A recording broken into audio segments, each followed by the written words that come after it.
अस्सलामु अलैकुम व रहमतुल्लाहि व बरकातुहू। This is Tariq, unit 5। आज हमारा 5वां लेसन है हाइपोथेटिकल सिचुएशंस, यानी फ़र्ज़ी सूरत हाल, यानी अपनी ख़ुद की बनाई हुई सूरत हाल।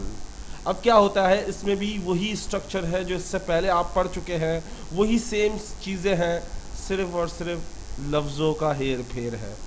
इसका स्ट्रक्चर भी सेम है, if plus past simple tens plus subject plus verb की फर्स्ट फॉर्म प्लस ऑब्जेक्ट। ये इस्तेमाल किया जाता है, ये कंडीशनल सेंटेंसेस होते हैं और ये इस्तेमाल होते हैं फ़र्ज़ी सूरत हाल के लिए, यानी ख़ुद की बनाई हुई कोई भी सूरत हाल, कोई भी सिचुएशंस आपने बनाई हैं खुद, तो वो उसके लिए आप किसका इस्तेमाल करते हैं, वुड का। चलें शुरू करते हैं। सबसे पहले देखें, if I want the prize I would buy a car. देखें ऊपर इसका स्ट्रक्चर लिखा हुआ है, if plus past simple tense. अगर आपको पास्ट सिंपल टेंस नहीं आता तो बराए मेहरबानी प्लीज़ पहले पास्ट सिंपल टेंस सीखें, फिर ये सीखें। If I want the prize, अगर मैं कीमत जीत गया, यानी कहते हैं प्राइज जीत गया, पैसे जीत गया कह लें। अगर मैं पैसे जीत गया, I would buy a car, मैं कार खरीदूंगा, मैं गाड़ी खरीदूंगा। If I want the prize I would buy a car, मैं गाड़ी खरीदूंगा अगर मैं कीमत जीत गया, मैं गाड़ी खरीदूंगा अगर मैं पैसे जीत गया। If I want the prize I would buy a car. I hope you understand how can I make this sentence. देखें इफ़ सब्जेक्ट में देखें, सबसे पहले इफ़ है, उसके बाद I want the prize, this is past simple tense, उसके बाद दोबारा सब्जेक्ट आ रहा आई, उसके बाद दोबारा से वुड आ रहा है, उसके बाद वर्ब की फर्स्ट फॉर्म बाय आ रही है, उसके बाद आर्टिकल ए आ रहा है क्योंकि एक कार है, अ कार नाउन है। तो if I want the prize I would buy a car, अगर मैं गाड़ी खरीदूंगा अगर मैं कीमत जीत गया, अगर मैं प्राइज जीत गया तो मैं गाड़ी खरीदूंगा। नेक्स्ट आते हैं, ये तो सबसे स्टूपिड जुमला है, सबसे बेवकूफ़ाना जुमला। ज़रा देखें, if I got sick I would go to see the doctor. ये बात याद रखिएगा, सी द डॉक्टर के लिए डॉक्टर को देखने नहीं जाते हम, याद रखिएगा, ना डॉक्टर को ताड़ने जाते हैं। अब वो लड़की डॉक्टर हो, जब भी आप डॉक्टर को ताड़ने नहीं जाओगे क्योंकि वो काफ़ी उम्र की हो जाती है, क्योंकि वो डॉक्टर पेशा ऐसा होता है उनका, कम से कम भी 35 साल हो जाती है उनकी उम्र। तो just kidding, don't mind, okay. Just आपका माइंड इधर उधर कर रहा था।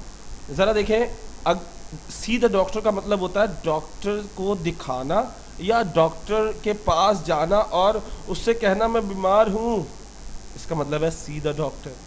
समझ गए? इसका मतलब सी का मतलब मिलना भी होता है, सी का मतलब देखना भी होता है, लेकिन अगर सी डॉक्टर के साथ आ जाए तो सी का मतलब होता है दिखाना, डॉक्टर को मुआयना करवाना। समझ रहे बात को? इफ़ आई गॉट सिक, अगर मैं बीमार हुआ, I would go to see the doctor, I would go to see the doctor. If I got sick I would go to see the doctor.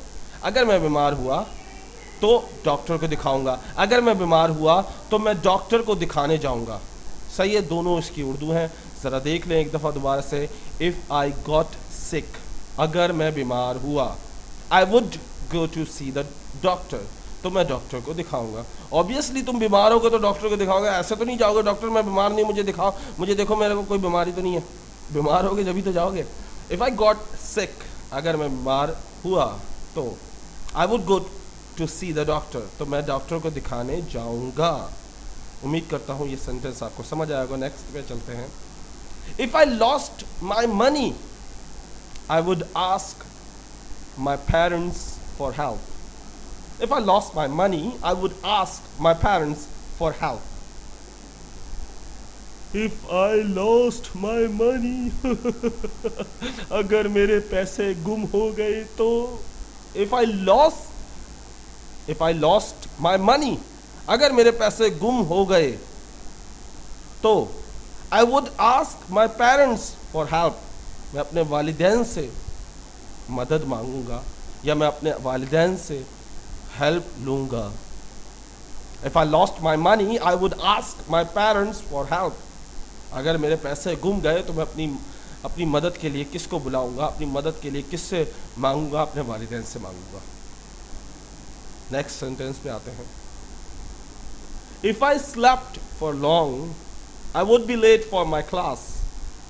If I slept, एक होता है slap, चमाड़ मारना, एक होता है slept, यानी सो जाना. इसकी सेकंड फॉर्म है ये, sleep, slept. ओके, क्योंकि if I slept for long, अगर मैं देर तक सो जाता या सो गया, I would be late for my class, तो मैं अपनी क्लास के लिए मैं अपनी क्लास के लिए लेट हो जाता, यानी मुझे अपनी क्लास के लिए देर हो जाती.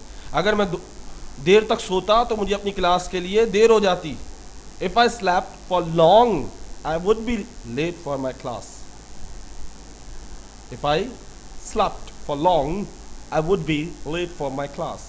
अगर मैं सो जाता तो मैं अपनी क्लास के लिए लेट हो जाता. Now golden words: losers quit when they are tired, winners quit when they have won. Losers quit. जो नाकामयाब लोग होते हैं वो हार मान जाते हैं, यानी जान छुड़ा लेते हैं, यानी हिम्मत हार जाते हैं, या मेहनत करना छोड़ देते हैं, या ये सोच लेते हैं कि उनसे नहीं हो सकता. When they are tired, जब वो थक जाते हैं. नाकामयाब इंसान जब थक जाता है तो कोशिश करना छोड़ देता है, रुक जाता है. क्विट मीन रुक जाना. इसको कुछ लोग क्वाइट भी पढ़ते हैं, but it quit. Okay, quit. Losers quit when they are tired. नाकामयाब लोग रुक जाते हैं जब वो थक जाते हैं. विनर्स क्विट, और कामयाब लोग रुक जाते हैं व्हेन दे हैव वॉन, जब वो जीत जाते हैं. कामयाब इंसान जब तक कोशिश करता रहता है जब तक वो जीत ना जाए. वो अपनी थकन की परवाह नहीं करता, वो बस लगा रहता है कि मुझे जीतना है. Winners quit when they have von, जब वो जीत जाता है तो वो रुक जाता है. लेकिन एक नाकामयाब इंसान थक के रुक जाता है और कामयाब इंसान जीत कर रुक जाता है. दोनों में बहुत फ़र्क है. उम्मीद करता हूँ आप कामयाब लोगों में से होंगे. हिम्मत नहीं हारेंगे, नेवर गिव अप. उम्मीद करता हूँ आप ये मेरी बात याद रखेंगे, मुझे दुआओं में याद रखें. अगर ये आपको वीडियो पसंद आई तो अपने दोस्तों से लाजमन शेयर करें. If you like this video please share with your friends. If you don't like, just dislike. Okay, अस्सलामु अलैकुम व रहमतुल्लाहि व बरकातुहू.